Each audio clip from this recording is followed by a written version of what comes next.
When you think of kings in ancient history, you might imagine grand palaces, golden thrones, and powerful armies. But King Solomon, ruler of ancient Israel, is remembered for something even more unbelievable: his 700 wives and 300 concubines. That's right, 1,000 women connected to one man. Most people hear that number and think, why? How? And what was it like?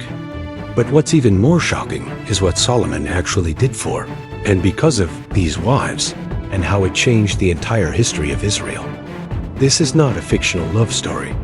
It's a real account from the Bible and historical research, and the ending will leave you shocked. Who was King Solomon?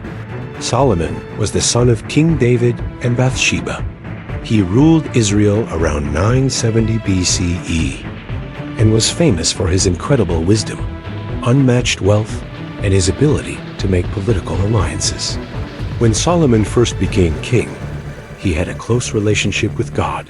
In fact, the Bible says God appeared to him in a dream and offered him anything he wanted: riches, long life, or power.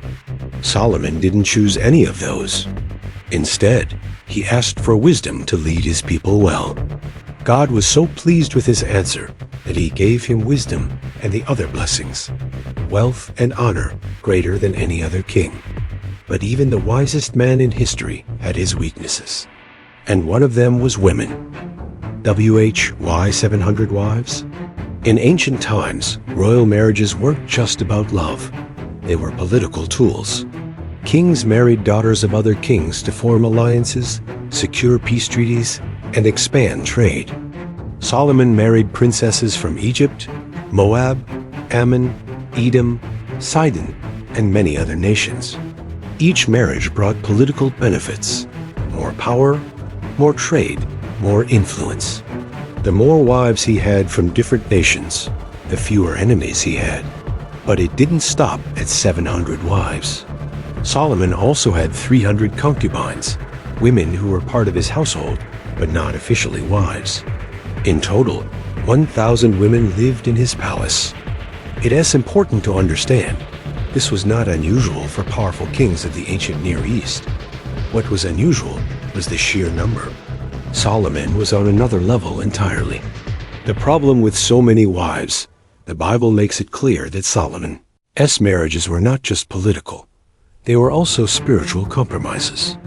Many of his wives were from nations that worshipped other gods. Over time, these wives brought their religious practices and idols into Israel. At first, Solomon might have allowed it to keep peace in his household and with the nations he married into. But slowly, something changed.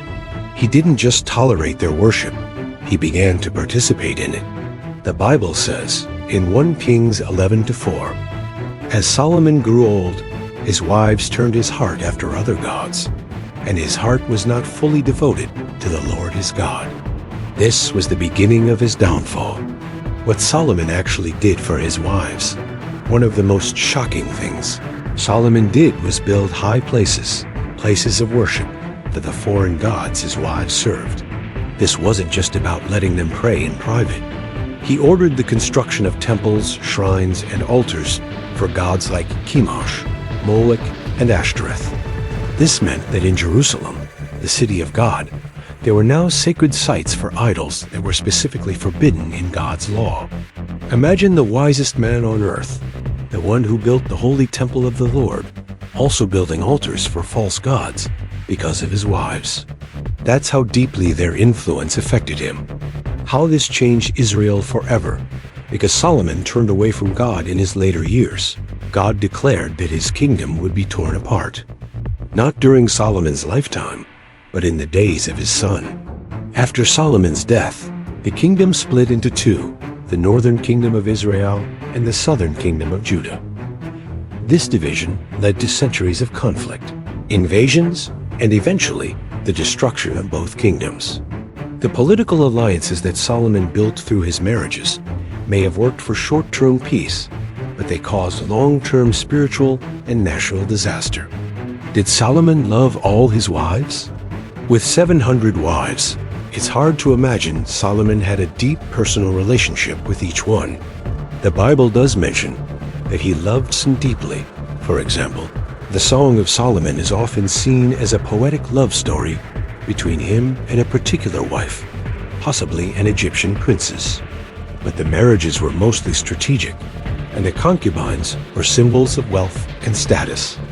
In ancient culture, a large harem showed the power of a king. The more women he had, the greater his prestige in the eyes of other rulers. The scale of his household, managing a household of 1,000 women, was no small task.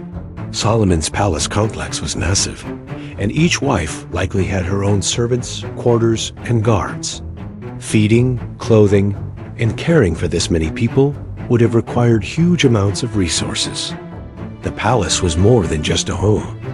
It was a political center, a place of negotiation, and a display of Israel's wealth.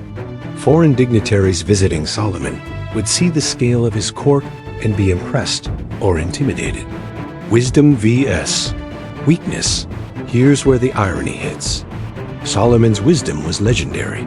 He judged legal cases, solved disputes, and even impressed the Queen of Sheba with his knowledge. Yet, in his personal life, he ignored one of God's direct commands. Kings of Israel were told not to take many wives, or their hearts would be led astray. Solomon knew this law, but he broke it anyway. This shows that even the wisest people can make foolish decisions when their desires take over. The lesson from Solomon's 700 wives. Solomon's story is both fascinating and tragic. On one hand, his marriages gave him political power and wealth beyond imagination. On the other, they became the very thing that destroyed his devotion to God and led to his nation's downfall. The shocking truth isn't just that he had 700 wives.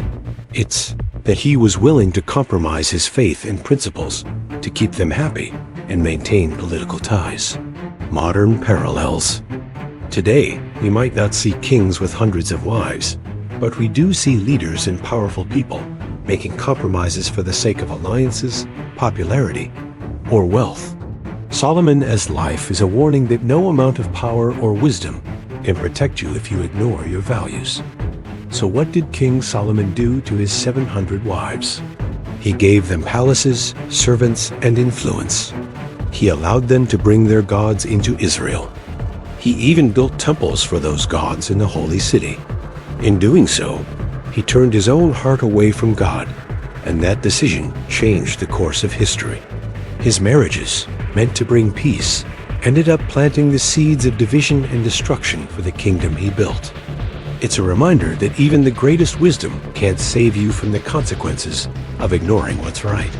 And that sometimes, the most shocking part of history isn't the numbers, it's the choices behind them.